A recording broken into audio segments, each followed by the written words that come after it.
Hi, ako nga pala si Ron. Tulad ni Mon, tamad ako pero may pangarap. Kaya tara, samahan niyo ako sa day 4 of improving myself to make myself better than yesterday. Day 4 ko na nga pala at magpo-focus tayo sa my legs. Tara, samahan niyo ako.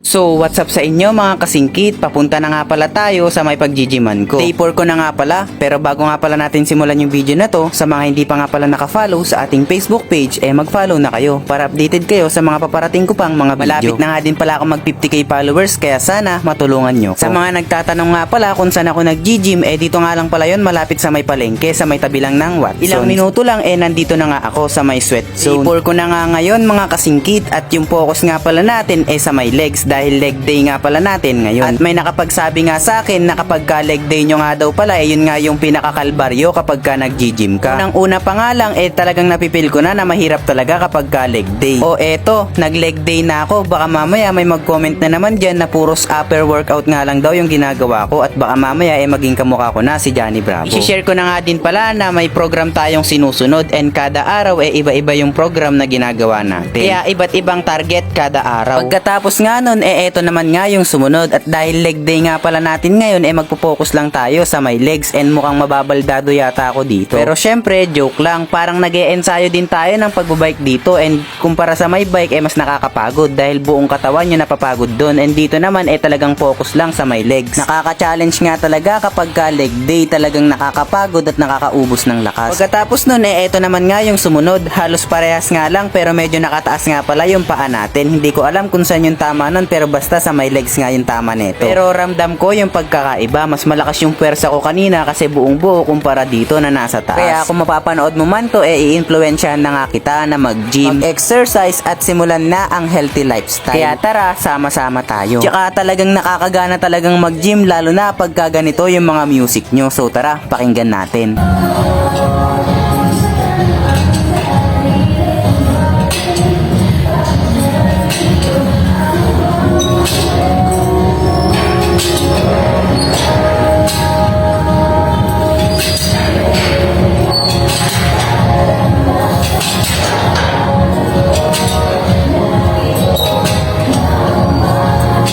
O, diba talagang gaganahan ka? I-share ko na nga din pala sa inyo, baka gusto nyo nga pala ng ganitong t-shirt kagaya sa may suot ko. Ayan, i-PM nyo lang ako dito sa may ating Facebook page para maka-order na kayo. Pagkatapos nga pala ng paharap, palikod nga naman. Ito yung pinakamahirap sa lahat ng ginawa ko ngayong araw, dahil yung likod nga pala yung focus nito, and medyo mahina pa nga pala yung likod ng legs natin, kaya eto medyo hirap tayo dito. Pero syempre, tiyaga-tiyaga lang tayo, and pagka dumating yung araw, masasanay na rin yung katawan natin. Medyo nahirapan nga ako sa part na to, pero tinatyaga ko lang. Kung mapapansin nyo dito, hindi muna ako tumayo dahil pinipil ko pa yung sakit sa my legs ko. Katapos nga nun, eto naman yung pinakalas na workout ko. Nakafocus naman to sa my calves. Ayan, kung makikita nyo dito, normal na tiklay-tiklay nga lang yung ginagawa ko. Parang tumitingkayad-tingkayad nga lang ako dito, pero nakaka-challenge nga din dahil medyo mabigat yung nakapasan sa may balikat natin. Tumabay pa yung mga una nating ginawa, talagang medyo nanginginig na yung tuhod ko dito. Pero syempre, normal lang yun dahil first time nga lang din natin ginawa to, medyo naninibago pa tayo, at pagpasensya nyo na nga ulit ako kung pangit nga pala yung form or yung proper posture ng katawan ko. At after nga pala nun, nagpahinga nga lang ako saglit, and then eto nga pala yung makikita nyo sa may loob ng gym. Medyo madami na nga din palang tao. Kaya kami